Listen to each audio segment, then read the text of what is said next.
to build a building takes years. To rebuild ourselves, to reframe our patterns, to develop capabilities takes a lot. It's not a shortcut, a fixed solution, it's not something like that. It is defining what it matters to you, who do you want to become, and walk every day tiny steps.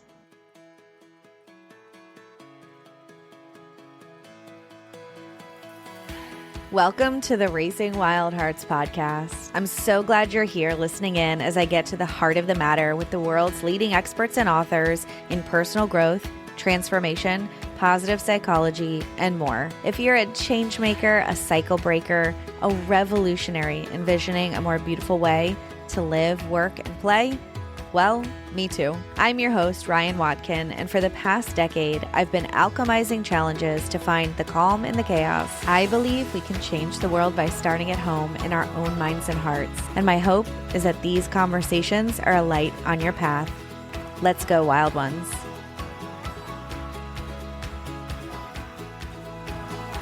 Hello, friend. Welcome back to the Raising Wild Hearts podcast. This is Ryan, your host, and I'm very excited. I'm just coming off of an interview with a wise, wonderful, relatable, smart, and savvy woman. I am talking to Hilda Fainsod today. Hilda's work is all about professional growth, empowering individuals and organizations to unlock performance and happiness. Hilda specializes in coaching, masterminds, mental fitness, and she holds 10 international certifications that validate her expertise in working with senior executives, their teams, and organizations for 2 decades. She's been a trusted partner on leaders' transformative journeys. Her commitment lies in supporting those who invest in their growth and change, ensuring their choices and actions are amplified. Hilda is also the author of Power Up, the executive roadmap to transforming life and business. When she's not immersed in her work, you can find her exploring new destinations, taking leisurely walks, engaging in meaningful conversations, and cherishing the time with her family and enjoying life. I really, really love Hilda's take on success. I love her take on failure. She mentions a lot of great book recommendations. Towards the end, we start to talk about our favorite authors, and this conversation I know will be so helpful for you. I frame it in many of the challenges and wins that I'm having current day. So it's kind of my journey alongside of this amazing coaching and expertise that Hilda is bringing to the table. So I hope this conversation is inspiring for you as it was for me. If you're following along on Instagram, you'll be seeing all the little clips of the interviews that I'm posting weekly, and you can slide in my DMs and let me know what you want to hear more of, and more importantly, what your biggest takeaways have been from the show. I would love to hear from you. But right now, let's just jump into my interview with Hilda Fainsod. Please note, the opinions and perspectives of guests on the Raising Wild Hearts podcast do not necessarily reflect the views of Ryan Watkin or anyone associated with the Raising Wild Hearts podcast. Hi, Hilda. Welcome to the Raising Wild Hearts podcast. Thank you very much for having me. So glad to be here. I'm so glad that you're here also. And really the place that I want to kick it off, something that's so relevant for me in my life, and then I know for many, many listening in with us right now, and that is balance. And there are many, many different takes on balance. And it's a question that I have been trying to answer, but I've come up with more questions than answers the past decade or so. And for me, just to give you like a frame, I have spent a decade, mostly as a stay-at-home mom, but I've kept this podcast as a passion project. I've done a little little passion projects on the side, but really it's been like 90% focus on my family. I have 3 kids. My baby is 3.5 now. And I am to the point where I'm getting ready to tip the scales a little bit more towards career, what I'm interested in, really going back out into the world from this little nest that I was creating. And for me, it's feeling a little scary, and there's doubts and there's blocks and there's things coming up for me because for a decade I've been at home. So, for somebody who is trying to find that balance in their life, whether it's motherhood and career or executive roles and family, like whatever that is, what would you say to that person really who's wanting to feel that sense of balance in their life? Gosh, I can hear you perfectly and understand what are you dealing with. So I do have many answers there. The first one is to think in terms of quality, not quantity. And quality is very important because there is a myth when we talk about balance, it looks like it needs to be 50-50. And that is frustrating. It doesn't exist 50-50. So in terms of well-being and feel that you are doing your best, that you will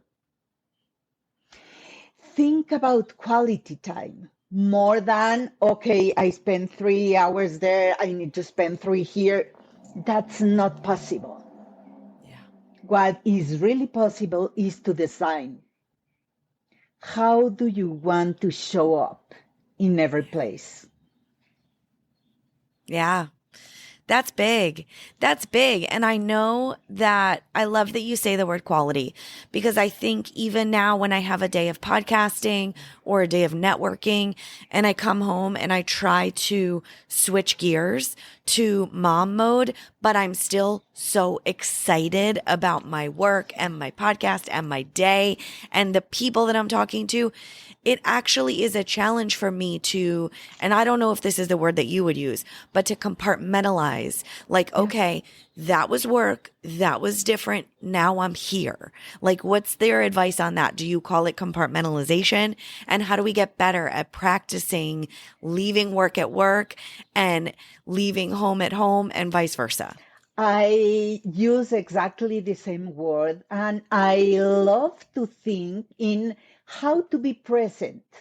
And there is an amazing study in Harvard that says that 47% of our time, I mean, the half of our day, our mind wanders. Oh my. So we are with a kid and thinking in work, and we are in work thinking about groceries, and we are in a meeting, and oh gosh, I forget to do this and that. And we are thinking in different layers, and it's get crazy. And 47% of our time it happens. So the best way is to bring, when we find out that I'm in a meeting, oh, I lost myself because I'm thinking in other stuff. The best way to deal with that is to have a deep breath. One, you don't need those 10 minutes to know. A deep breath.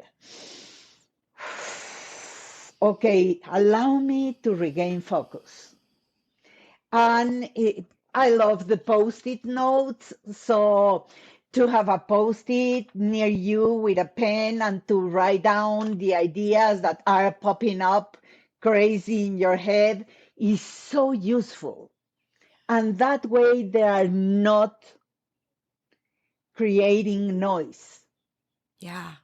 And that way you can again refocus and be present in what you need. And when your mind is going back to different places, again, I lost myself, okay? Yep. And that's it. That's the Yep. way of doing in a very agile way. Yeah. all day long. We have a choice. All Are we day going to long. be here or are we going to be somewhere else Oh, all yeah. day long? All day And I'm long. hearing you say that half of the time we're somewhere else. And so it is a practice to commit to ourselves to do the one breath. There's 86,400 seconds in a day. You know, many of those we're sleeping, right? Hopefully, if we have good sleep habits. But we have so many choices and chances throughout the day to come back to center. That's what I like to call it. I remember like coming back to my center. I heard you talk about what I'll describe it as is like habit stacking kind of, and that we have these really tiny windows in a day to add a 2-minute, a 3-minute, a 5-minute practice to our day. And Hilda, I have to tell you that I am on week like 12, I think I'm losing track, but week 12 or so of a meditation practice in the morning. And it's only a 3-minute meditation. I set my timer on my phone and I do it for 3 minutes every day. And what I've noticed is that I've yelled less at my kids, in my family. I have lost my patience much, much, much less. And then I want to tell you the other like revolutionary thing that I've learned. I am keeping a promise to myself. And so I am trusting that I'm going to do what I said I was going to do, because I woke up Christmas morning to an alarm so that I could do my 3-minute meditation. I woke up in the throes of our entire family having the stomach flu and did my 3-minute meditation. And so I am like, oh my God, I love you, self. And I trust you, self, because you're doing this thing. And so let's talk to someone who's like, I'm too busy to do this 3-minute thing. I'm too busy to meditate. I am too busy to have a gratitude practice. Talk directly to that person who thinks that they can't do it because they don't have time. Yeah.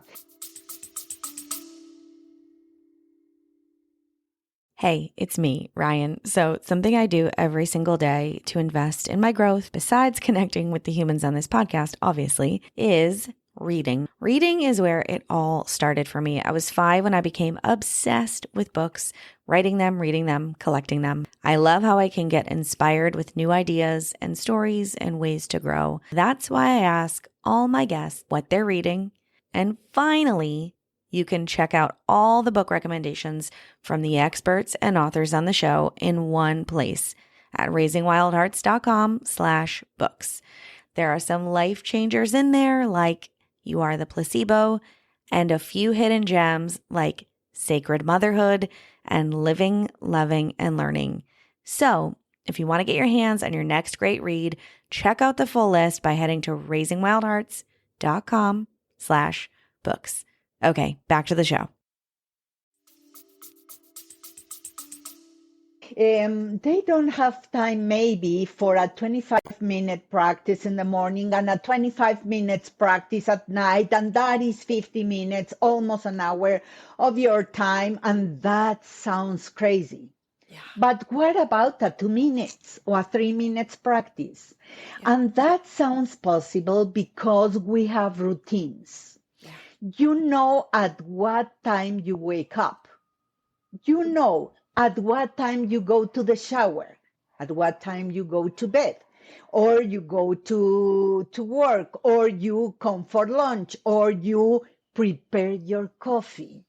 So I do have stock in my routine of the mornings about coffee, a gratitude practice, because I came from the gym at 8 o'clock in the morning, 10 minutes past 8. And I leave my stuff and I began to prepare my coffee. And here's the testimonial. Here's my coffee. So the coffee takes for about 2 minutes to drop and to be ready. So I'm usually begin to see the coffee machine like that. I said, I'm losing an opportunity there. So I can put a practice, a gratitude practice. Oh gosh, I came from exercise. Thank you to my body. Thank you because I did something meaningful to my physical body, to my health, to my mind, to my energy and possibilities, and I'm feeling so great. Thank you, Lord or God, or thank you, universe. Speak as you usually speak and do that.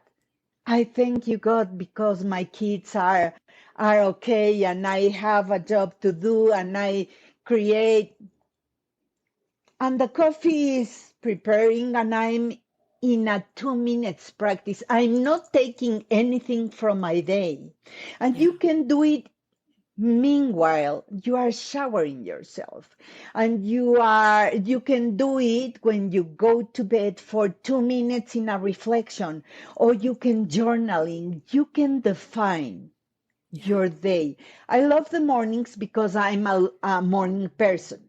Me too. So I do love the mornings, and I decided I had this alarm at 6:15 in my mornings, and I decided to put it at 6 and to have a 10 minutes meditation practice before jumping to the day. And it is so good. It feels so good with myself. And I guess I have a clearer mind with a purpose, and my body is ready for the next thing. And the next thing is I define I want to be a healthy person. So I invest 1 hour every day, 6 times a week to go to the gym. Yeah. So when you are driving, you can do also something that is Yeah. relevant. We have routines and we don't realize it. I did have a disorganized friend, and she said, I don't have any routines. And I said, you have an appointment at 7:30 in the morning for your Right. meditation or Yeah. not? Is that a routine? Okay, I didn't see it that way. Yeah, is it? So what can you do? But it's a matter of design. Ryan, is that right? It's a matter of design.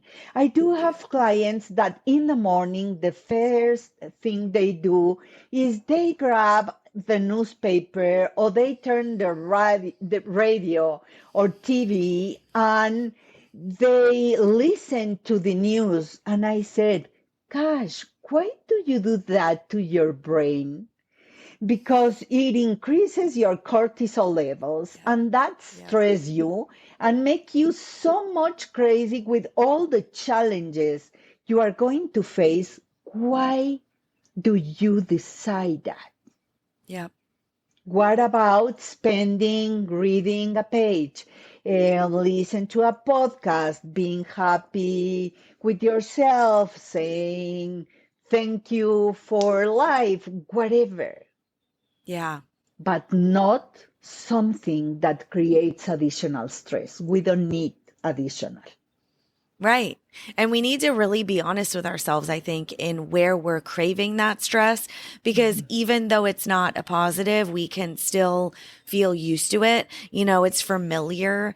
And so, like, we're kind of craving this, but we don't even realize that it's affecting our day for the negative.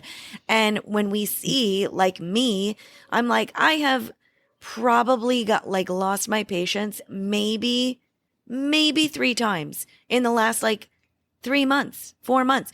And I'm noticing. And so I think it takes us noticing the Yeah. difference Yeah. before we can go, okay, there's something here, right? So Uh-huh. I'm hearing you say also, like, we do things every day, and those times are an opportunity to be more efficient and to use that time in which we're already doing something, whether it's sitting in the car line, taking our kids to school, making our morning tea, our morning coffee, taking our walk, walking the dog, and we can add in things that make us feel good, that set us up for success in the day.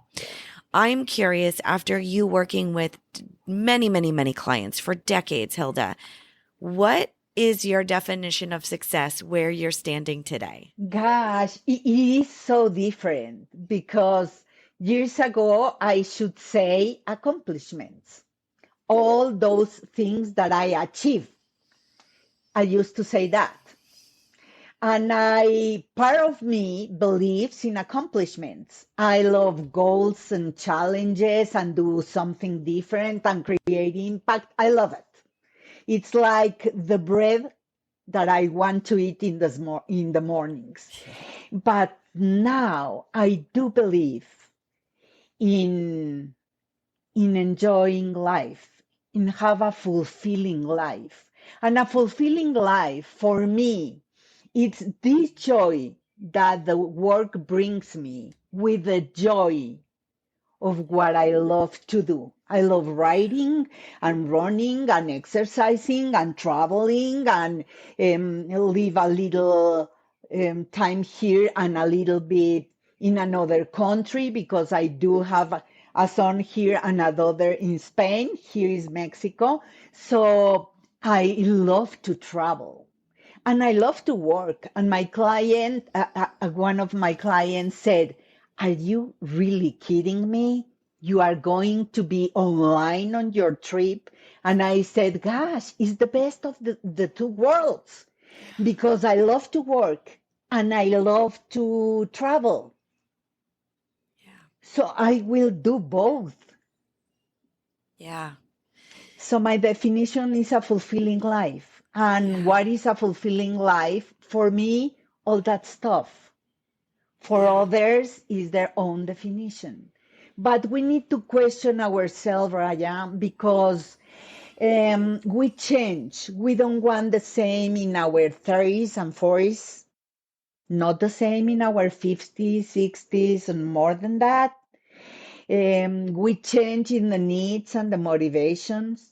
My younger clients, they begin like, "Oh, gosh, I love your life. You spent 3 months in Spain." And I said, "Gosh, yeah. But the thing is, I grow my kids.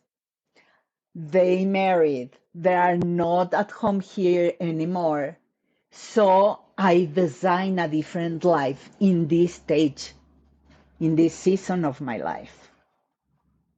That's big. That's big because so many of us here, myself included, still have young kids. And, Mm. I am to that point where I'm like, it's not going to be me full time, 40 plus hours a week being able to dedicate all my time to this thing that I love. So when I'm able to do it, I need to be able to soak that in, be present with that, and then also soak in the family, soak in the mothering, provide my kids nourishment, like really be able to hold both of those at Oh, once, yeah. And for me right now, I think that's my definition of success. I think being able to hold that balance of that fulfillment in both, like not having it to be just one or the other. Yeah, I have this personal story.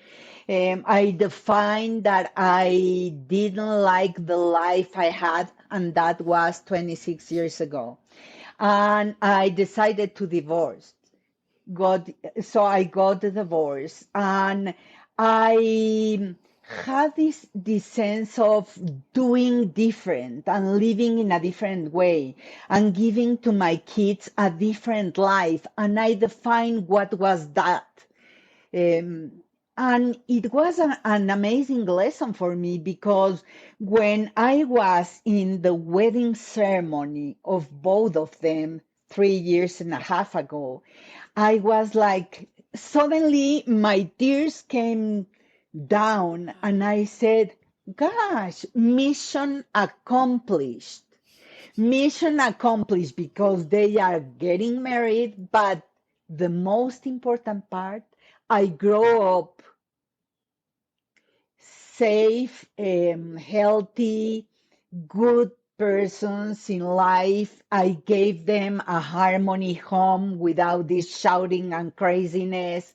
I gave them love and support, and I gave them everything they needed in terms of career and payments. And I mission accomplished. It was like an aha moment for me, and it was a definition.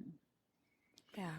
But you said something a few moments ago, and I didn't want to interrupt you, but I was paying attention to observe and to realize you are in a better state of being a mom and in a better mood and more patient. You need to be still for a moment. And we don't stay still. But we need to do a small pause and realize what are we getting or not getting with what we are doing. Yeah, that's big. That's big for us to slow down and really go within, because there's so much and there's so much for everybody, not just mothers. We're in a really fast-paced society right now. The AI, the 24-hour news cycle, all of the things, like life can come at us really fast. And I think that's really helpful when we can really intentionally decide to choose to slow down and look inside. So you said something about transitions and not liking your life 26 years ago. I resonate with that really deeply. And, I started my career kind of in a couple of really cool roles that I did learn a lot from. But at a certain point, I was like in a cubicle, kind of frustrated, just like, this is so boring. This is so unfulfilling. And now I've been able to really take a step back. Like, I've been so lucky to stay at home with my kids and take that kind of a pause for me. Like, while I'm raising my kids, go like, what is it really that makes me happy? What makes me thrive? And it wasn't the raising the kids that did that. I mean, that is fulfilling on a deeper level. And it's a commitment that I've undertaken by having kids. And so there's that. But that doesn't really, I mean, it does in a way fill me up, but there's this other part of me who's like, okay, it's this speaking to people like you, Hilda. It's this putting this message out into the world. It's being out in the world and sharing my gifts and sharing my talents, not just as mom, but as Ryan also, right? And I'm rediscovering who that person is for maybe the first time ever. And it feels really good. So for somebody who's on the verge of knowing that there's a transition, a big life event, a career change, a divorce, a breakup, a new relationship, a new something that's coming up for them, what would you say to that person who's on that verge of that really big change that might feel a little a little cringy, a little scary? How would you help them stay grounded in knowing what they need to do by stepping forward? Yeah, I will invite them to think about what do they care, what matters, what is relevant, what do we want, who do we want to become. Yeah. And that is so important. Who do we want to become? If I'm going to change, is because I need something different. So design the future is what needs to take place with those reflections. And no matter if you know perfectly your North Star, it will happen a lot that you will have second thoughts, doubts, fear, anxiety, frustration. And I experienced all those, been there, done that. And I go all those emotions really very often because I love to create new stuff. And my mind gets crazy. But listen, we have two voices in our head. The one that stop us, prevent us, the survival brain, that begins like, really, Ryan, you want to do that? Why don't you stay home for another years? So don't do that. It's too much. You are going to get crazy. Why are you doing that? So there is that voice. And the other one is the voice that allow us to explore and play with the idea and find possible solutions and recall our strengths and capabilities and give us the certainty for the moment that we are going to do our best Yeah. and to be patient because building a build a building to build a building takes years. To rebuild ourselves, to reframe our patterns, to develop capabilities takes a lot. It's Yeah. not a shortcut, a fixed solution, is not something like that. It is defining what it matters to you, who do you want to become, and walk every day tiny steps. Yep. And really don't allow that part of your brain that will stops you. Yeah. That's so powerful. Don't allow. That's so powerful. And how I started to feel when you were talking about designing the future was like hope and excitement and Gosh, just like a yeah. blank slate. If you think about a blank canvas, Uh-huh. Uh-huh. the possibility is endless. And so there's this like whole new version of you, of your life, of everything that's possible. And what I'm hearing you say is that to get to that, to create that beautiful piece of art, we still every day need to take steps and steps and steps, small ones, to get to that beautiful piece of art. It's not snap your fingers and make the art. It's not shortcut our way.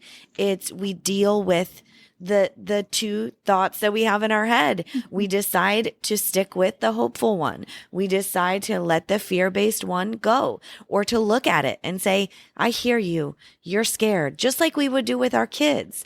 I hear Mhm. you. I get it. And you have that compassion, and then you move Exactly. on and you keep taking steps forward and forward and forward. Yeah, and I know that these hyperachievers, ambitious women and men that are out there, they love to jump and to go fast, and the speed is everything. Yeah. And here's to fly, you need to go slow, Yeah. slow. Because that way you don't alert your brain that something big is coming, but you are walking towards something big. Yeah. And this is the best strategy that we can take in our life. Yeah. Hilda, I needed to hear that so much. So thank you. That Yeah. really landed for me in my heart.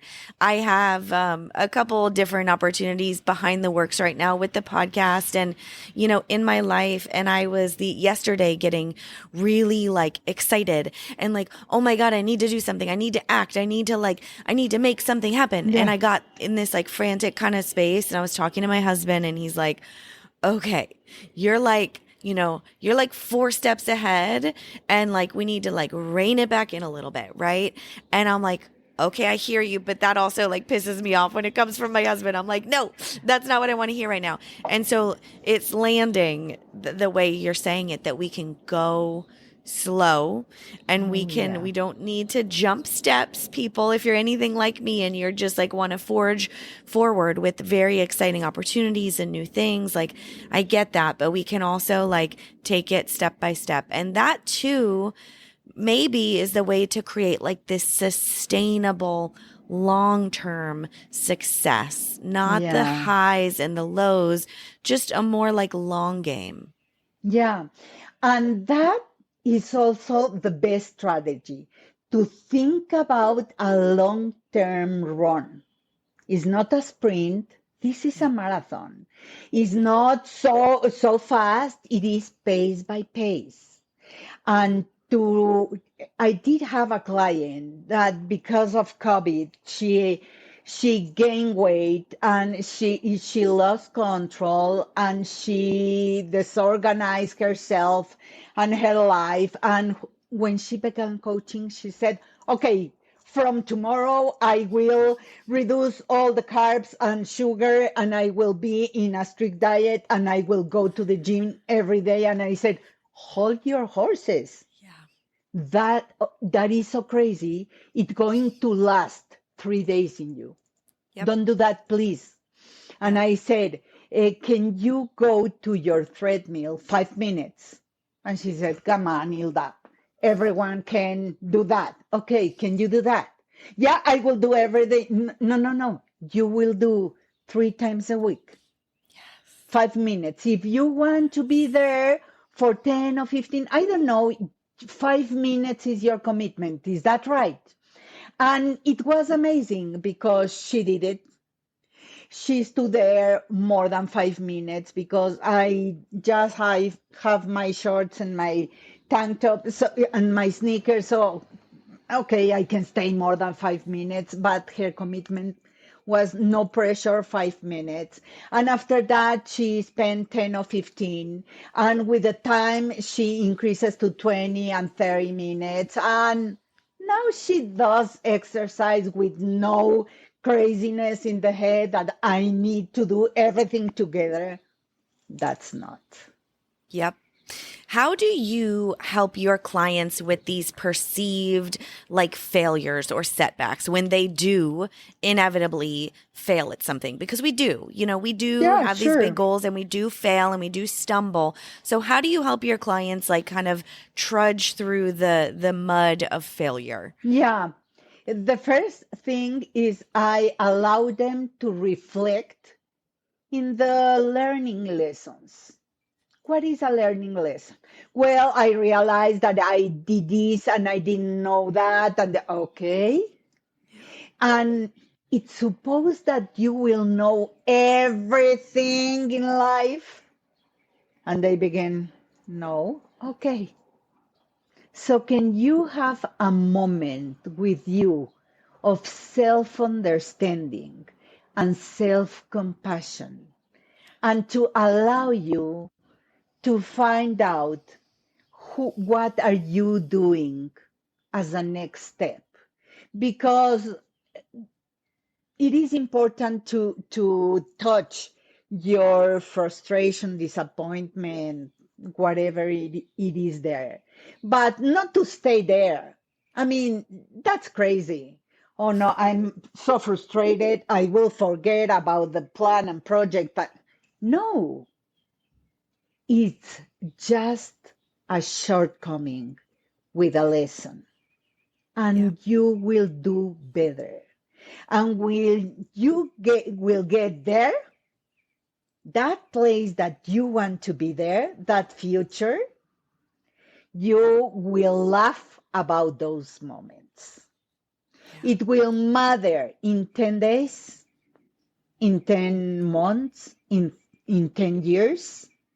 If it will matter, go and follow it step by step. Yeah. Love that. The other day, my oldest daughter was making brownies for the first time by herself. And so she had to read the instructions and get all the ingredients together. And she did it and was doing it. And she had a couple questions and I kind of helped her. But then at the very end, she took them out and she put them, I said, this is called a trivet. You put it on the trivet on the counter so it doesn't burn the counter. And so, so she took them out and put it on the trivet. And then a couple minutes later, she needed to move them out of the way. We were doing something else in the kitchen and she forgot to put the pot holders on her hand and she picked up the hot pan. And I, as the witness, I it scared me for her because I knew how freaking hot it was and I knew how it burned her hands. And before I could even think, I went, oh, put them under cold water. Oh, get some ice. And I was really kind of, I was a little aggressive because I saw it happen in real time and I was a little panicky, right? It was kind of a safety issue. Like, don't jump in front of the hot car, the hot car, the fast car kind of a thing. And she like completely shut down because of my reaction, because I came in so hot. No pun intended.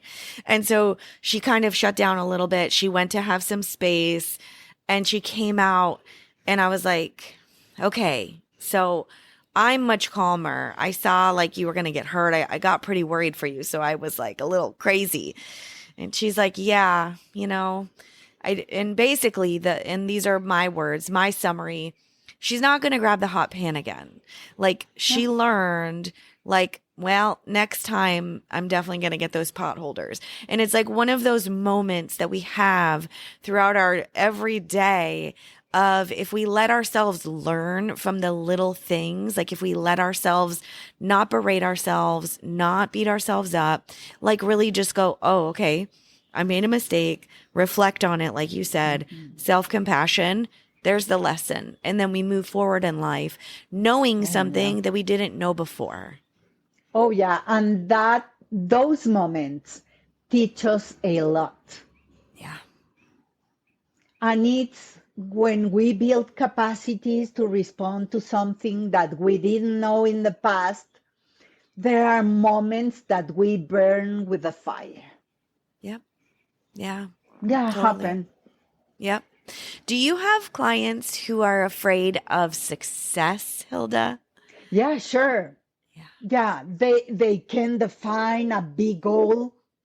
My immediate response, yeah, because they define something big that can change the company, the team, the product, the client, whatever, and suddenly they get shocked. And the inner voice again, this is too big. The company is not prepared for it. What about failure? So they begin like, okay, I don't know. This is so big that I don't know if I could do it. Yeah. And I always tell them, when we define so big things, instead of becoming stronger, we begin like, I cannot do that. And we become unsafe and unsure because of the fear. But it's okay. You are not going to do that in one shot immediately in a sprint. Is something that you will design and walk step by step toward that goal. Yeah. And if you can define it, you can achieve it. So let's bring your best resources to do that. So I remove fear and I think, okay, tell me, what do you have inside that you can accomplish it? So they begin like, okay, I have an expertise of this and that, and I can do this, and I have a team there, okay, and which other supports, which kind of stakeholders can you help you? You have a coach now who can be a mentor in the company, who knows about the things that you don't know, that you can have them as mentors or accountability partners. So let's build everything that you need to reduce, no, eliminate fear, because fear is going to be there. And it's going to feel uncomfortable, Ryan. Who wants to feel uncomfortable? Nobody. It's awful, but it's going to be uncomfortable. Yeah. I love that. And that's why it's so helpful to have a therapist, a coach, a mentor, a guide, a somebody to bounce ideas off of, somebody to talk things out. Like, especially, I mean, I have a podcast. I'm a verbal processor. For those verbal processors out there, you need that sounding board to like talk it out, and then it becomes safer. It becomes witnessed. It becomes something that is more manageable. Yeah, with all that support, I love to think about a curve where we begin with emotions and motivation and inspiration. So we begin like achieving and accomplishing and building something, and suddenly life happens. And this week I couldn't accomplish, and I didn't move a lot. So when you are going down, your coach or mentor or accountability partner will realize that and will allow you to go up again. So the journey toward success is not a straight line Yeah. without barriers. It's not. That's why coaches have a work to do with people. Yeah, I know that line very well. I know that Oh, yeah, those peaks and valleys very well. sure. Hilda, what's been, as we start to wrap up here, what's been the most rewarding aspect of witnessing your clients' transformations and their Oh, gosh. achievement of their true internal success? Yeah, I love it. I love it. And I say my clients never tell your company that I say that I can do for free this stuff. Never say, because the best payment is you thought it was impossible. Actually, you said the word that's impossible, and see yourself. And when they begin to coach themselves, almost at the end of the process, and they begin like, I do have very clear what I want to work today, Hilda, and I know your questions and they are going to be this and that, and I do have those answers, and I see it like, oh gosh, you are coaching yourself. You are Yeah. ready.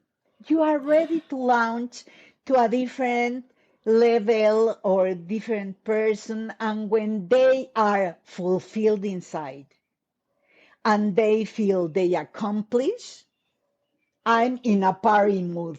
I'm so happy. Yeah. So those moments I witness, satisfaction, success, possibilities, self-coaching, growth, are the best ones.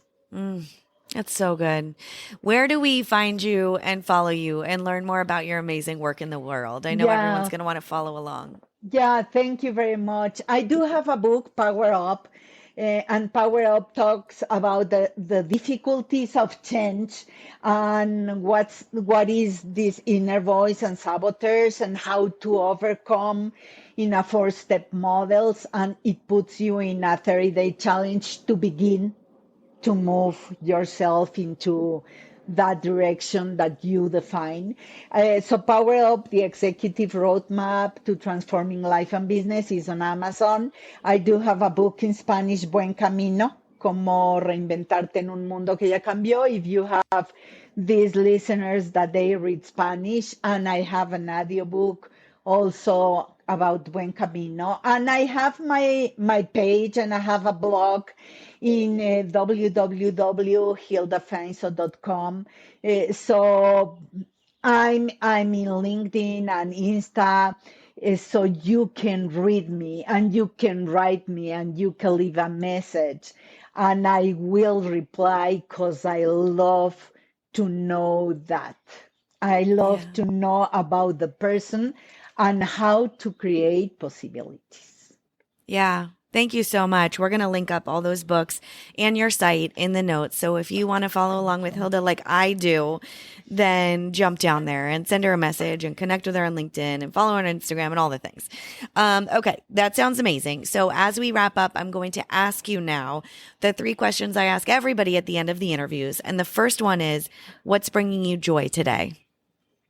To create impact and to go for a walk and to Mm, travel and to be with my family and to have a deep conversation with my friends. yeah. All that life excites me. Yeah. So simple. So beautiful. So What, if simple. anything, are you reading right now? Well, I'm reading a book in Spanish. Actually, in this moment, I'm reading a book in Spanish from a Spanish author, and I love her because Sophie's Choice was the best book that I read from her. So I'm listening at that book. I'm reading from also a Spanish author that I love. But for business, I do listen to podcasts and Blinkist and Substract and all that stuff, Harvard Business Review, that allow me to understand better two stuff: leadership Yeah. and neuroscience and behavior and change and transformation. So I listen from a bunch of people there. Yeah. Yeah. There are so many good nonfiction books out there as far as like leadership, business, and everything, personal growth goes. I prefer nonfiction for sure.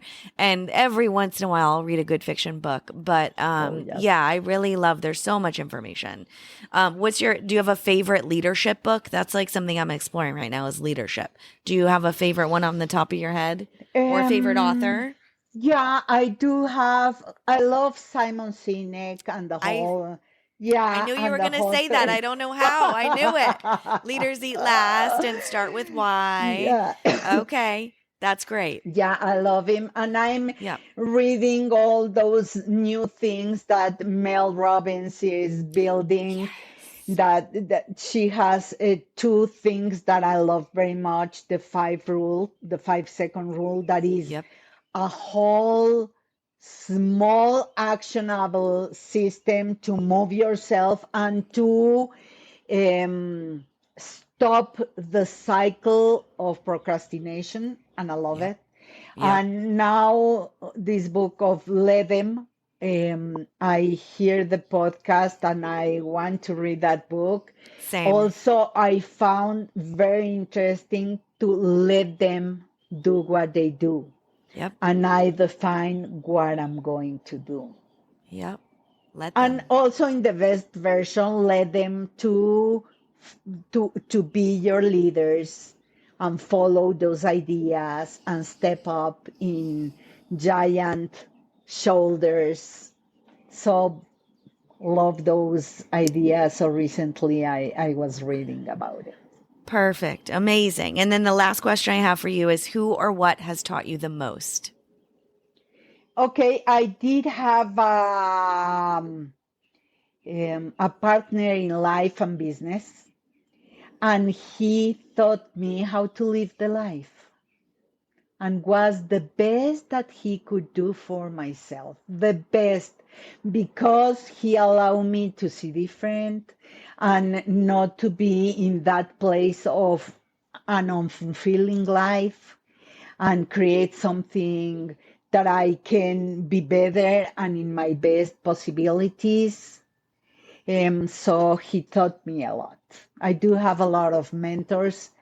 I choose him because of the impact. Beautiful. Thank you so much again for being here today, Hilda. Gosh, enjoy so much this conversation. I didn't feel it was an interview. I love your podcast. I'm passionate about what you are doing, and I wish you the best because you will accomplish what you want. No matter what, you are going to accomplish what you want. Thank you so much. Hi again, friend. If you're listening to this, you made it to the end of a Raising Wild Hearts episode. Yay! Make sure you're subscribed to the podcast so you can hear more amazing conversations just like this one. And here's the deal. If you made it this far, go ahead and hop down on your podcast app and rate and review the show. Your words and 5 stars truly mean the world to me. Thank you for your support of the show. Thank you for showing up and listening week after week. I will be dropping new episodes every Monday, so tune in then, and I will talk to you soon.